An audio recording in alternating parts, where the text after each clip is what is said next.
자, 오늘 본문 요한복음 21장 시간이 없어서 다 읽지는 못했지만 21장 전체적인 내용을 보시면 예수님께서 부활하신 다음에 제자들이 부활하신 예수님을 만나는 그 세 번째 사건을 오늘 기록을 해주고 있습니다.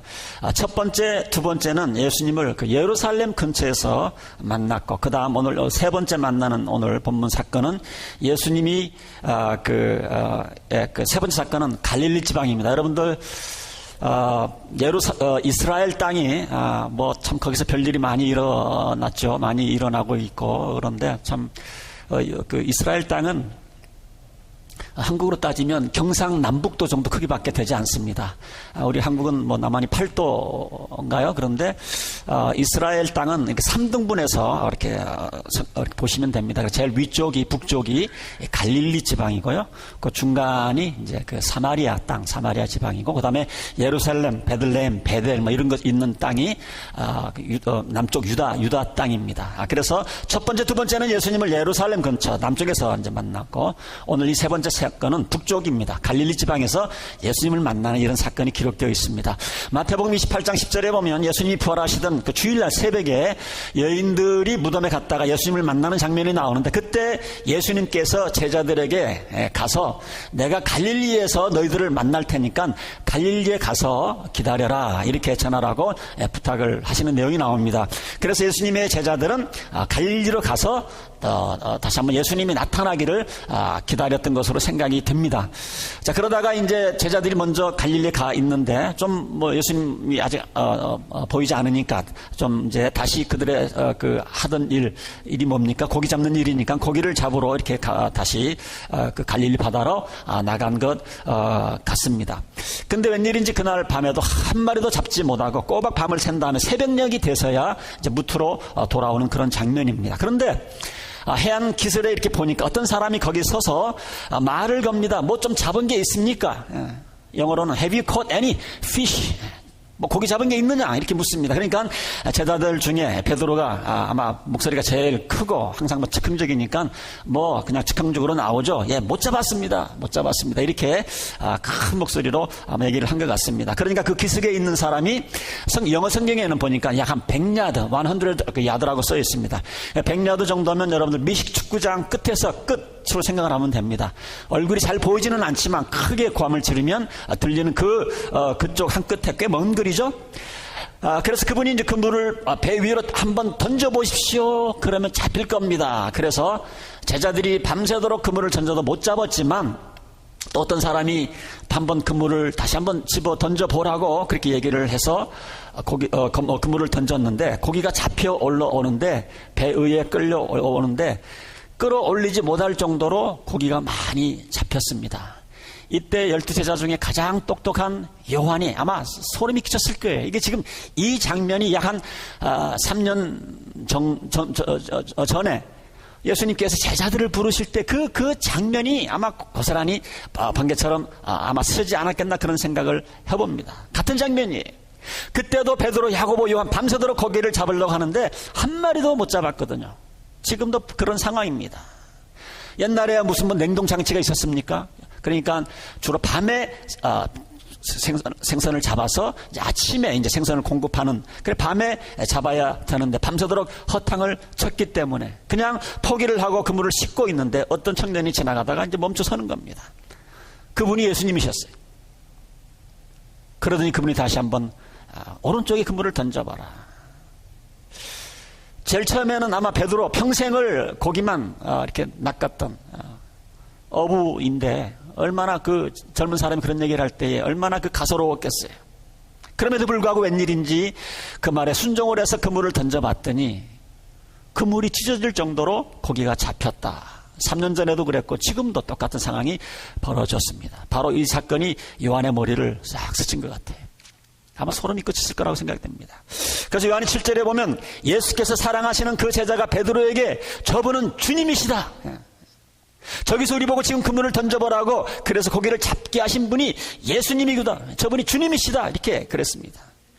그 예수님의 제자들 그 한 사람 한 사람의 성격을 살펴보면 참 재밌습니다. 요한은 이렇게 좀 깨닫는데 인지 능력은 굉장히 빠르고 베드로는 좀 인지 능력이 늘렸지만 행동하는 데는 아주 재빠르지 않습니까? 요한이 그러니까 베드로가 볼 것 없이 그냥 금방 옷을 메고 이제 텀벙 물로 들어가는 그런 장면이 성경에서 기록해 주고 있습니다. 성경에 보니까 이제 예수님께서 숯불을 피워놓으시고 불에 고기를 얹어 놓으시고 빵도 준비하고 기다리고 있는 그 장면을 성경은 기록해 주고 있어요. 그리고 예수님께서 말씀하시죠. 네가 잡은 생선도 좀 가져와 봐라. 그러면서 제자들을 먹이십니다. 자, 그런데 12절에 보면 우리가 읽지는 않았지만 좀 흥미있는 이런 구절이 나옵니다. 예수께서 그들에게 와서 아침을 먹으라고 말씀하셨다. 그런데 제자들 가운데 아무도 선생님은 누구십니까? Who are you? 라고 묻는 제자들이 없었어요. 제자들이 다 그분이 죽으시고 부활하신 예수님인 것을 다 알았기 때문입니다. 자, 이 장면을 가만히 보면 제자들이 분명히 주님은 주님이신데 옛날에 보았던 그 주님, 부활하기 전에 보았던 그 주님하고 뭔가 좀 다른 그런 모습의 주님인 것을 보게 되어집니다. 물어볼 수 없는 부활하신 몸의 어떤 위험감을 느끼는 것을 발견을 하게 되는 것이죠. 어쨌든 오늘 그 부활하신 그 예수님 세 번째 이렇게 만나는 그런 장면을 통해서 오늘 우리가 함께 읽은 본문의 대화의 초점이 무엇입니까? 예수님께서 베드로에게 네가 나를 사랑하느냐 물으시면 베드로는 내가 주님을 사랑하는지 주님 아십니다. 이렇게 대답을 하고 그럼 예수님께서 내 양을 먹이라 대답을 하십니다. 이것이 세 번 반복이 됩니다. 그래서 어떤 신학자들은 또 어떤 설교자들은 이 세 번의 그 질문이 비슷한 것 같지만 그 단어가 주는 의미가 다르다. 그거를 또 분석을 해서 설교하시는 분들이 있고 또 주석을 그렇게 내놓으시는 분들이 있습니다. 예수님께서 네가 나를 사랑하느냐? 네가 나를 사랑하느냐? 우리 한국말 성경이나 영어 성경에는 별 차이가 없지만 원어를 보면 분명히 그 세 단어가 양도 다르고요. 여기서 사랑을 썼는데 그 사랑이라는 단어도 다 다릅니다. 그러나 오늘 이 아침에 저는 좀 초점을 맞추기를 원하는 것은 뭐냐면 예수님께서 베드로에게 세 번 물었다고 하는 그것에 좀 초점을 맞추기를 원합니다. 그리고 세 번 물으신 다음에 세 번이나 똑같이 양을 치라고 명령하신 이 부분에 좀 초점을 맞추면서 함께 은혜를 나누기를 원합니다. 자, 자세한 내용 우리가 할 수 없지만 한 가지 틀림없는 것은 예수님께서 그죠? 세 번 Do you love me? Do you love me? 그래서 베드로로 하여금 예수님께서 그 하신 말씀에 대답을 하지 않을 수 없게 만드신 그런 질문 세 가지를 우리가 볼 수가 있습니다. 자, 왜 예수님께서 베드로에게 세 번 이렇게 물어보셨을까요? 왜 그렇게 하셨을까요? 여러분 여기에 엄청난 예수님의 그 뜻이 담겨져 있습니다. 여러분 예수를 세 번 부인한 베드로 그로 인해서 많은 상처를 가지고 있는 그 베드로의 그 상처를 싸매주고 격려해주기 위해서 예수님께서 세 번 베드로에게 물었다고 생각을 합니다. 여러분 예수님의 12제자 중에서 베드로는 보통 제자가 아닙니다. 마태복음 16장 같은 데 볼 것 같으면 우리 주님께서는 베드로에게 내가 내 교회를 너 위에 세우겠다 이렇게 약속을 하셨어요. 이 교회 반석이 되라 이럴 사람입니다. 이럴 사람이 예수님이 체포돼서 재판받을 때에 멀리서 구경하다가 어떤 계집종이 너 예수님의 제자가 아니냐 이렇게 얘기를 할 때에 예수를 아주 매몰차게 세 번이나 부인했던 제자예요. 예수님을 세 번 부인한 다음에 누가복음 22장 62절에 보면 바깥으로 나가서 몹시 울었다고 이렇게 얘기를 해주고 있습니다. 영어 성경에 보면 He wept bitterly. 그냥 울은 게 아니고 아주 그냥 몸부림치면서 격렬하게 내가 왜 예수님을 그렇게 세 번이나 부인했는가. 자기 자신을 한탄하면서 이렇게 울었다 성경은 기록을 해주고 있습니다. 베드로는 알았어요. 12제자 중에서도 특히 자기에게 거는 그 기대를 알았는데 그런 사람이 예수님을 세 번이나 부인하고 났을 때에 그때 자기 자신에게 오는 그 실망, 그 마음속에 있는 그 처연함 얼마나 컸겠어요. 그러면서 계속 나는 예수를 3번 부인한 사람, 나는 예수를 3번 부인한 사람이지, 나는 예수를 3번 부인한 사람이지. 어디 가서 얘기를 하다가 누가 숫자 3만 얘기를 해도 그냥 가슴이 뜨끔뜨끔하는, 나는 예수님을 3번 부인한 사람이지. 그러는 가운데 있는데 오늘 장면을 보면 예수님을 만난 다음에 베드로가 텀벙텀벙 물에 뛰어 들어가는데, 우리가 생각할 때는 예수님 잘못했습니다 그러면서 예수님 앞에 안길 것 같은데 예수님을 만나러 배에서 뛰어내렸지만 너무 염치가 없어서 예수님 앞에 바로 안기지 못합니다. 성경에 보니까 안겼다, 무릎 꿇었다, 회개했다 그런 말이 없어요.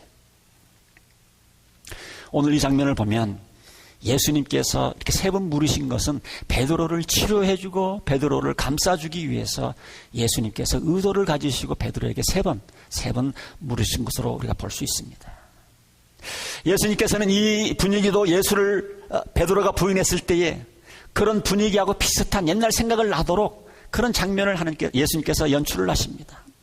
요한복음 읽어보시면 숯불이라는 말이 딱 2번 나오는데 여기 한 번 나오고 숯불을 피워놓으시다는 말하고 또 한 번은 베드로가 예수님을 부인하던 그날 저녁에 숯불을 피워놓고 그 옆에서 부인을 했거든요. 그러니까 지금 예수님께서 그 장면을 베드로에게 떠올리도록 한 겁니다. 예수님을 부인하는 그런 장면을 봐도 베드로를 시몬 베드로라고 묘사를 하고 있는데 여기에도 시몬 베드로라고 묘사를 해주고 있습니다. 예수님을 부인하고 그날 저녁에도 베드로는 3번 대답을 했는데 베드로는 3번 하도록 강요를 당합니다.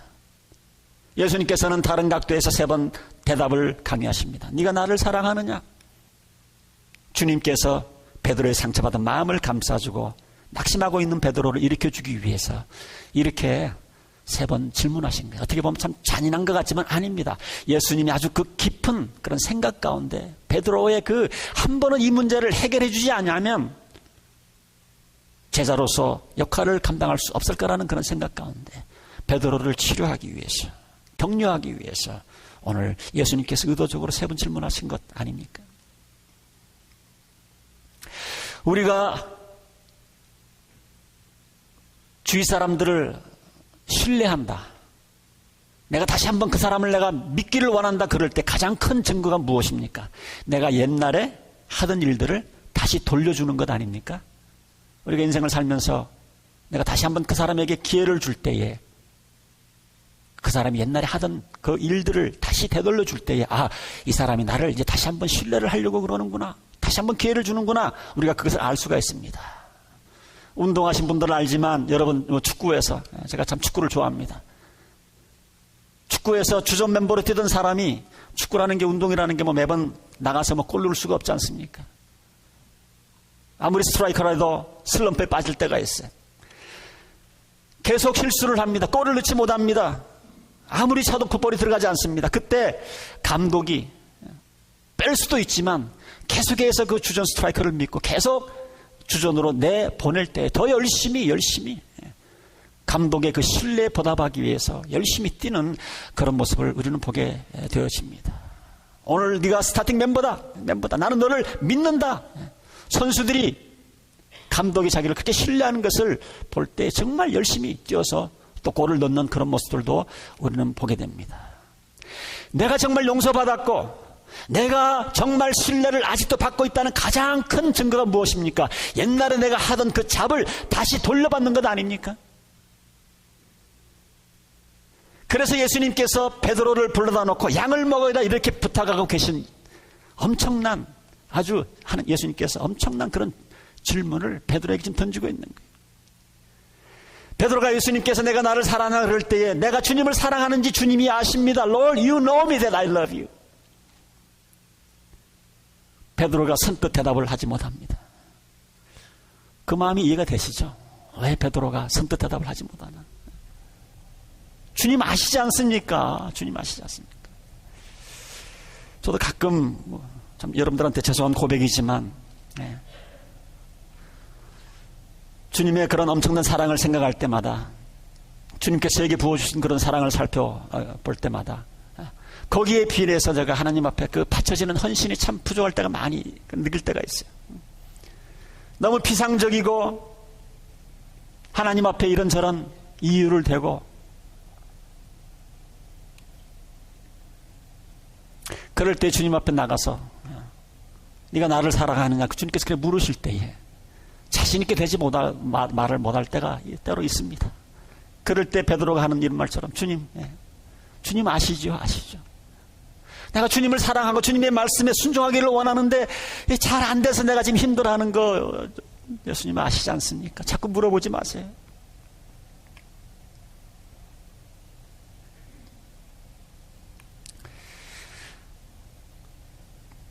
오늘 여기 베드로도 주님께서 격려시켜 주시고 위로해 주시고 감싸주기 위해서 3번 물으십니다. 그리고는 말씀하십니다. 내 양을 먹어라. 나는 아직도 너를 신뢰한다.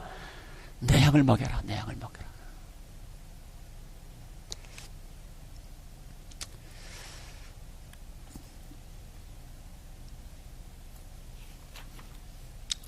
사랑하는 성도들, 오늘 이 아침에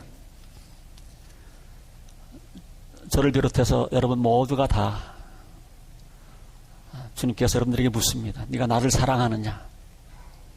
네가 나를 사랑한다 그러면 내 양을 먹여라 하는 이 주님의 그 위로의 말씀, 격려의 말씀을 좀 다 들을 수 있기를 주님의 이름으로 축원드립니다. 여러분들, 사람 용서하는 거 쉽지 않습니다. 제가 만난 많은 사람들 가운데 평생을 용서하지 않냐고 살아가는 사람들을 제가 너무 많이 봤어요. 한 번 실수한 거 절대 잊지 못하는 사람들도 있더라고요. 한 번 틀어진 관계는 절대 회복되지 않는 그런 모습 속에서 살아가는 사람들이 많이 있습니다. 그런데 하나님께서는 그 교회를 세워야 할 막중한 책임을 갖고 있는 베드로, 예수님을 3번이나 부인했지만 이런 베드로를 찾아오셔서 그 마음을, 아픔을 알아주시고 다시 한번 부탁하십니다. 내 양을 먹여라. 내 양을 먹여라. 내 양을 먹여라. 그 다음에 예수님께서 말씀하시기를 베드로에게 관해서 이렇게 예언을 하십니다. 18절에 보면 내가 진정으로 내가 말한다. 네가 젊어서는 스스로 띠를 띠고 네가 가고 싶은 것을 다녔지만 네가 늙어서는 남들이 네 팔을 벌리고 너를 묶어서 내가 바라지 않는 곳으로 끌고 갈 것이다. 19절 예수님께서 이렇게 말씀하신 것은 베드로가 어떤 죽음으로 하나님께 영광을 돌릴 것인가를 암시하신 것이다. 예수님께서 내 양을 먹이라 이렇게 말씀하시고는 베드로가 이미 순교할 것을 예언하셨어요. 이 이야기를 듣던 베드로의 마음은 어땠을까요? 아마 이 당시에는 두렵지 않을 거라고 생각을 저는 합니다. 내가 예수님을 위해서 내가 사랑하는 그 모습을 보여줄 기회가 왔구나. 순교를 어떻게 생각하면 마음에 그때부터 아마 생각을 하고 있었는지도 모릅니다. 그래서 이렇게 말씀하시면 베드로가 어떤 죽음으로 하나님께 영광을 돌릴 것인가 하는 것을 암시하고 적어놓은 것인데, 예수를 3번이나 부인했던 나, 이분이 나를 찾아주시고 다시 사역을 맡겨주시고 더군다나 그를 위해서 순교할 수 있는 이런 축복까지 허락해 주신다니 얼마나 감사한가. 이런 순교의 예언이 베드로에게는 가장 큰 감격의 순간이 아니었을까 생각을 합니다. 그래서 예언대로 베드로는 주님을 위해서 그렇게 순교함으로 영광을 돌렸어요. 4세기에 살았던 교회 역사가 중에 믿을만한 역사가 유세비어라는 사람이 있습니다. 유세비우스라는 사람이 있는데, 이분의 기록에 의하면 베드로는 로마에 가서 사역활동을 하다가 잡혀서 처형을 당합니다. 예수님처럼 십자가에서 처형당하게 됐어요. 그런데 베드로는 우리 주님께서 십자가에 달려서 돌아가셨는데, 나 같은 사람이 어떻게 예수님처럼 그렇게 십자가에 돌아갈 수가 있겠는가. 나는 거꾸로 매달아 주십시오. 그래서 거꾸로 십자가에 처형됐다는 그런 기억이 남아 있습니다. 사랑하는 성도 여러분, 우리 주님은요, 용서하시는 주님이세요. 새해에 뭔가 좀 결심을 했지만 벌써부터 흐지부지 된 그런 마음으로 지금 우리가 2월달을 맞이하시는 분들 혹시 안 계십니까? 여러분, 다시 한번 하나님 앞에 나오시기 바랍니다. 내 양을 먹여라 하는 주님의 음성에 귀를 기우시기 바랍니다. 하나님 보기 서운하고 지금 이루지 못한 어떤 그런 것들이 있으십니까? 안심하시고 베드로를 보면 우리가 위로를 받을 수 있지 않습니까? 안심하시고 주님께 돌아오시기 바랍니다. 그리고 내 양을 먹여라 하는 이 주님의 음성을 들으시고 앞으로 잘하시면 돼. 앞으로 내가 주님을 사랑하지만 뜻하지 않았던 여러 가지 사고로 여러 가지 일로 내가 지금 섬길 수 없는 자리, 그런 자리에서 수치와 자책과 낙심 가운데 혹시 계신 분들, 우리가 신앙생활 하다 보면 그런 경험을 할 때가 있습니다. 그런 분 계시면 주님 앞으로 나오시기 바랍니다. 여러분들 지금 어떤 입장이라고 해도 지금 여기 본문에 나와 있는 베드로보다는 훨씬 나은 입장에 여러분들이 있습니다. 부끄러워하지 마시고 주님 앞으로 나오시기 바랍니다. 베드로를 용서하신 주님께서는 여러분들도 반드시 용서할 것을 믿으시고 내 양을 먹이라고 하는 이 예수님의 음성을 들으시는 그런 시간이 있으셔야 돼요. 오늘 여기 내 양을 먹이라 이 말, 우리들에게는 위로의 말씀이지만 또 이 말씀은 또 우리에게 도전의 말씀도 됩니다. 도전의 말씀. 네가 정말 나를 사랑하니? 그러면 양을 먹여라, 양을. 우리는 누구를 사랑하면 그 사랑하는 사람의 소원을 알기를 원하고 그 사랑하는 사람의 그 소원을 풀어주기를 원합니다. 여러분, 우리 예수님의 가장 큰 소원이 무엇입니까? 여러 가지 많은 사역이 있지만 가장 큰 소원은 영혼 구원입니다. 영혼 구원. 죽으시고 부활하신 다음에 승천하시기 직전에 우리들에게 마지막으로 부탁하신 말씀이 영혼 구원이에요. 베드로후서 3장 9절에도 보면 하나님께서는 아무도 원망하지 않고 모두 회개하는데 이르시기를 바란다고 그랬습니다. 지옥을 향해서 멸망하는 인간들을 보면서 하나님께서 너무너무 마음이 아프셔서 그렇게 안타까울 수가 없다는 거죠. 하나님은 한 사람도 멸망하는 것을 원치 않으세요. 우리 사람은, 저 사람들은 멸망해야 된다고 생각할지 모르지만 하나님은 그러지 않으세요. 한 사람도. 여러분, 우리가 주님을 사랑을 하면 우리는 이 영혼 구원하는 사역에 우리가 동참하지 않을 수가 없습니다. 우리 주님의 소원이 무엇입니까? 너희는 가서 침례를 베풀고 가르쳐서 내 제자를 만들어라. 주님께서 우리들에게 마지막 유언으로 주신 그 말씀이에요. 우리가 정말 주님을 사랑한다 그러면 가서 복음을 전하고 제자를 만드는 이 사역에 우리가 동참을 해야 합니다. 그리고 우리가 주님의 양을 먹이는 사역에 이 동참한다고 하는 것은 뭐 그렇다고 해서 다 목사가 되고 선교사가 되라는 말이 아닙니다. 여러분, 우리가 영혼 구원하는 일에는 우리가 앞에 나가서 실질적으로 나가서 복음을 증거하는 선교사님, 목사님들이 필요합니다. 그러나 여러분들, 우리가 영혼 구원하는 일에는 여러분들에게 하나님께서 허락해 주신 그런 은사들을 내가 발견하고 그 은사들을 찾아서 내가 있는 자리에서, 어떤 때는 교회 안에서 또 청소하는 것이 구령사업일 수가 있어요.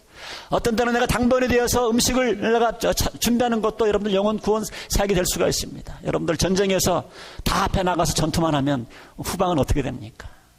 운전하는 사람도 있어야 되고 행정하는 사람도 있어야 되고 군악대도 있어야 되고 밥 해주는 사람도 있어야 되고. 여러분, 우리가 영혼 구원 사역한다는 사역은 이건 종합적인 대책이 필요한 그런 사역입니다.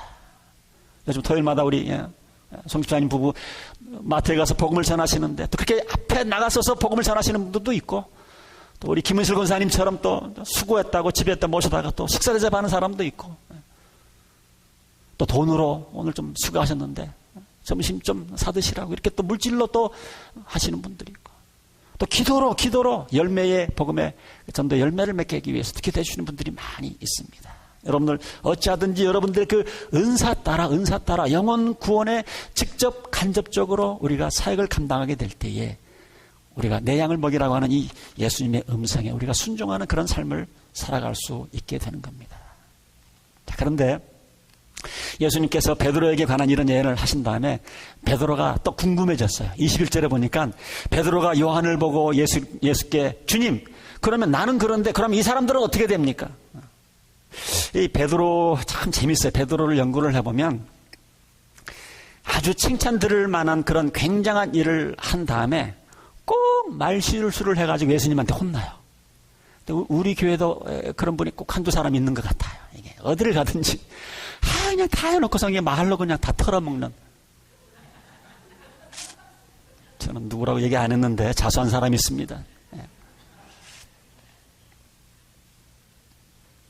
22절에 보니까 내가 올 때까지 그가 살아있기를 바란다고 한들 그것이 너와 무슨 상관이 있느냐? 너만 나를 잘 따라오면 돼. 너만 나 잘 따라오면 돼. 요한이 어떻게 되든 너하고 무슨 상관이 있냐? 여러분, 이거 그냥 흘려버릴 말씀이 아닙니다. 이 말씀은 정말 우리가 신앙생활을 할 때 정말 필요한 말씀이에요. 우리는 너무나 남에게 쓸데없는 관심이 많아요. 특별히 한국 사람들. 특별히 우리 자녀들에게 얘기할 때는요, 이 질문을 잘 하셔야 돼요, 질문을. 우리 아이들이 아주 상처받는 게 뭐냐면, 꼬치꼬치 다 캐묻는다는 거예요. 얘기해 줄 때까지. 기다리세요. 저도 사실 그런 실수를 많이 합니다. 목회를 하다 보면 어떤 목사님은, 목사들이 또 목사들을 잘 알잖아요. 옆에서 같이 볼 수가 있잖아요. 어떤 목사님은 가만 보면 이게 정말 주님을 위해서 목회를 하는 건지 아니면 자기 야심을 채우기 위해서 목회를 하는 건지 막 그렇게 의심이 될 때가 있는데도 불구하고 이 사람이 목회는 참 잘해. 교회가 부흥이 돼. 교회가 무럭무럭 성장합니다. 그럼 제가 하나님 앞에 묻습니다. 하나님, 어떻게 된 겁니까? 어떻게 된 겁니까? 거꾸로인 경우도 많습니다. 어떤 분은 정말 순수해요. 너무 열정적이고 성실하고 저렇게 열심히 목회를 하는데 왜 목회하는 곳곳마다 저렇게 고통을 당하고 가정의 어려움을 당하고, 목사님은 주님의 부름을 받았다고 그러지만 왜 사모님까지 저런 고통을 당하고 아이들까지 저런 고통을 당해야 합니까? 이런 질문이 들 때가 있어요. 여러분들도 신앙생활 하시면서 그런 질문이 들 때가 있죠. 하나님, 저 사람 어떻게 된 겁니까? 저렇게 예수 잘 믿고 저렇게 하나님밖에 모르는 저 가정에 어떻게 저런 일들이 생기는 이유가 무엇입니까? 궁금하다 이 얘기예요. 우리가 신앙생활 하다 보면. 또 이런 생각이 들 수도 있습니다. 어떤 분은 자기가 볼 때는 믿음 하나도 지키는 것 같지 않은데, 가정생활도 엉망이고 뭐 직장 그런 것 같은데, 그런데도 뭐가 잘 돼. 어떤 사람은 그런 질문합니다. 하나님, 나는 이렇게 열심히 하는데 왜 이렇게 제가 이렇게 손대는 것마다 잘 되는 일이 없습니까? 그런 질문을 하고 싶을 때가 많이 있습니다. 그때마다 여러분들 예수님의 음성에 귀를 기울이시길 바랍니다. 그게 너하고 무슨 상관이 있느냐? 그게 너하고 무슨 상관이 있냐? Just follow me. 나를 따라와. 사랑하는 성도 여러분, 우리가 꼭 기억해야 될 것은 하나님께서 우리를 보실 때는요, 우리를 사랑하실 때는 우리가 이 온 우주에 하나밖에 없는 것처럼 저 여러분을 사랑하시고 돌보십니다. 돌보세요. 그래서 여러분들을 위한 특별한 뜻과 계획이 있어요. 그래서 여러분들이 하나님의 자녀가 되는 그 순간부터 하나님께서는 특별한 훈련을 하나님이 시키십니다. 요즘 우리가 목적이 이끈한 삶을 통해서 정말 많은 우리가 교훈을 얻습니다. 많은 은혜를 받습니다. 리고로 목사님이 우리가 인생을 우리가 논할 때에 세 가지를 잊지 말아라. 인생은 훈련이다. 훈련이다. 인생은 관리이다. 또 인생은 그리 길지 않다. 템포럴이다. 일시적인 것이다. 우리가 삶을 살 때 이 세 가지를 꼭 기억하고 살아라고 말씀을 했는데, 우리가 하나님의 자녀가 되는 순간부터 우리는 하나님의 그 훈련 가운데 우리가 있다는 사실을 기억을 하셔야 됩니다. 어떻게 되든지 축복받는 사람, 무엇보다도 천국에 가서 상 받는 사람으로 만들기 위해서 하나님께서 훈련을 시키세요. 자, 그런데 하나님께서 우리를 훈련시키실 때 두 가지 도구를 사용하십니다. 하나는 축복이고 하나는 고난이에요. 하나님께서 왜 우리에게 축복을 도구로 쓰시나 하면, 우리가 하나님께 기도라든가 어떤 것을 통해서 받는 이 축복이 경험이 없으면 뭐예요? 하나님에 대한 믿음이 자라지 않기 때문에, 때로는 우리가 예수님을 처음 영접하면 하나님께서 이런 것들, 살아계신 하나님, 나와 함께 하시는 하나님을 경험할 수 있도록 이런 축복을 우리들에게 허락할 때가 있습니다. 이런 축복의 경험이 없으면 우리가 소망을 가질 수 없기 때문에 그런 것이죠. 그래서 하나님께서 우리 마음속에 어떤 믿음과 소망을 심어주기 위해서 축복도 허락해 주십니다. 그래서 우리에게 필요한 것이 믿음, 소망, 사랑입니다. 그런데 우리에게 사랑을 키워주기 위해서 축복만 가지고는 안 돼요. 여러분도 알고 저도 압니다. 축복만 주면 우리는 영어로 스포일된 하나님의 자녀들을 받을 수밖에 없기 때문에, 그래서 하나님께서 축복과 동시에 때로는 고난을 하나님께 사용하세요. 그래서 우리는 그 고난을 통해서 겸손한 사람이 되고, 우리는 고난을 통해서 남의 아픔을 이해하는 사람이 되고, 우리는 고난을 통해서 자비함을 배우고, 우리는 고난을 통해서 다시 한번 하나님의 사랑을 체험하는 이유가 거기 있지 않습니까? 그래서 우리가, 하나님께서는 우리를 인도하시고 훈련시켜 주시면서 이 축복과 고난을 잘 섞어서 우리를 훈련시키십니다. 그런데 이 축복과 고난의 비율이 얼마인지 이거는 사람마다 다 다르고, 이거는 하나님이 결정하실 일이에요. 우리가 상관할 일이 아닙니다. 그런데 한 가지 분명한 것은 성격이 좀 강한 사람들은 하나님께서 고난의 방법을 많이 쓰는 것 같아요. 너무 단단하니까.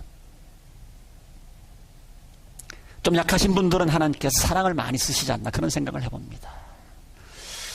그러면 여러분들께서는 저는 좀 약하니까 축복만 주십시오, 이런 분들이 계실지 모르지만, 여러분들이 강하고 약한지는 여러분들이 판단할 게 아닙니다. 그것도 하나님이 하는 거예요. 그분이 하실 일입니다. 그래서 하나님께서는 여러분들을 향해서 사랑의 섭리를 갖고 여러분들을 인도하시는 거예요. 고난과 사랑, 고난과 이 축복을 잘 이렇게 하나님께 쓰시면서. 그래서 여러분들 너무 남에게 관심 갖지 마세요. 우리 한국 사람들 특별히 얼마나 남과 비교를 많이 하고, 얼마나 이 체면 문화 가운데 이게 빠져 있어서 남한테 관심을 얼마나 많이 갖는지. 하나님께서는 그분의 삶에 가장 중요한 분이고, 그분의 성격을 아시고, 그분의 삶에 계획이 있으셔서, 또 그분은 그분 나름대로 하나님이 알고 끌고 가세요. 저를 위한 계획과 꿈이 또 따로 있습니다. 그래서 하나님께서 여러분들의 삶 가운데 축복과 고난을 잘 섞어서 훈련시키시고 인도하시면서 우리를 끌고 가세요. 그래서 우리는 왜 남들은 저렇게 잘 되는데 왜 나만 이렇게 안 되느냐, 이런 소리 하시면 안 됩니다. 왜 저 사람에게는 저렇게 어려운 일이 생기느냐, 우리 관심 둘 거 없어요. 분명한 것은, 한 가지 분명한 것은 사도 바울이 얘기를 했습니다. 로마서 8장 28절에 있는 것처럼 하나님을 사랑하는 자, 곧 그 뜻대로 부르심을 입은 자들에게는 모든 것이 협력해서 선을 이루신다. 이거를 믿으시는 우리 성도님들이 되시기를 주님의 이름으로 축원합니다. 깊은 사랑 속에, 깊은 섬임 속에 지금 여러분들이 다 하나님께서 개별적으로 여러분들, 하나님 뜻 가운데 여러분들 지금 삶을 인도해 가고 계십니다. 자, 그러면 우리가 해야 될 일이 무엇입니까? 지금 있는 자리에서 나를 향하신 하나님의 소원은 무엇인가? 이거 발견하고 순종하면 돼요. 남 생각하지 마시고요. 우리가 하나님 앞에 섰을 때 우리가 얼마나 성공했느냐, 이거 관심 없습니다. 여러분, 성경에 보면 성공이라는 단어가 없어요. 성공이라는 단어보다도 하나님께서 성경에 많이 나오는 단어는 얼마나 내가 그 맡은 일에 충성을 다했느냐. 충성을 다했는가. 하나님이 심어주신 그 자리에서 내가 얼마나 충성했느냐. 그것이 하나님의 관심사입니다.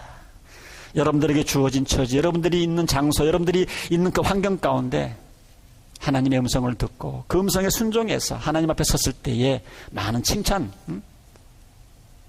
듣지 않겠어요? 그래서 주님께서는 베드로에 관한 계획이 다르고 요한에 대한 계획이 달랐어요. 행동파인 베드로는 나중에 십자가에서 장렬하게 거꾸로의 십자가에 매달려가서 죽음으로 하나님의 영광을 돌렸지만, 통찰력이 많았던 요한은 12제자 중에서 거의 100살까지 살도록 두셔서 요한복음을 기록을 하고 요한계시록을 기록하는 그런 일들을 하나님께서 맡겨주셨습니다. 그래서 베드로는 베드로의 방법대로 죽어서 하나님 앞에 영광을 돌렸고, 요한은 또 100세까지 살아서 영광을 돌렸어요. 베드로는 행동으로 주님께 영광을 돌렸고, 요한은 하나님에 대한 어떤 그런 인식으로 하나님 앞에 영광을 돌렸습니다. 그래서 요한복음 21장 24절은 이렇게 요한복음을 끝이 내죠. 이 모든 일을 증언하고 또 이 사실을 기록한 사람이 바로 이 제자이다. 우리는 그 증언이 참되다는 것을 알고 있다. 예수께서 하신 일은 이 밖에도 많이 있어서 그것이 낱낱이 기록한다면 이 세상이라도 그 기록한 책으로 다 담아두기에 부족하리라 생각된다. 요한이 100살까지 남아서 이런 기록을 남음으로써 예수님 앞에 영광 돌린 사실을 기록을 해주고 있습니다. 여러분들이 예수님을 영접을 해서 하나님의 자녀가 되었으면 여러분들의 그 하나님의 특별한 그런 섭리와 관심과 사랑이 여러분과 같이 있다라는 사실을 꼭 믿으시고, 자꾸 딴 사람 보면 안 돼요. 딴 사람과 비교하시면 안 돼요. 여러분과 저에게 주어진 이 운명, 우연이라는 거 하나도 없습니다. 우리 믿는 사람들은 이거 우연이야 it happened by accident라는 말씀은 안 돼. 우연이라는 말씀은 안 돼. 어떤 축복과 어떤 고난도 하나님의 섭리 가운데 이루어지고 있어요. 아직도 2018년 초입니다. 우리가 주님께서 우리들에게 물으시는 네가 나를 사랑하느냐? 이 질문에 여러분 내가 주님을 사랑합니다. 그럴 때 주님께서 양을 치라고 하신 이 음성. 여기 양을 치는 일 뭡니까? 들판에 나가서 양 치라는 그 말이 아니죠. 여러분들 속해 있는 그 공동체, 교회를, 주님의 몸된 교회를 세우는 일이고 하나님 나라 확장을 위해서 여러분들 동참하는 일 아닙니까? 이 일에 최선을 다해서 하나님을 섬겨주실 수 있기를 다시 한번 주님의 이름으로 축원드립니다.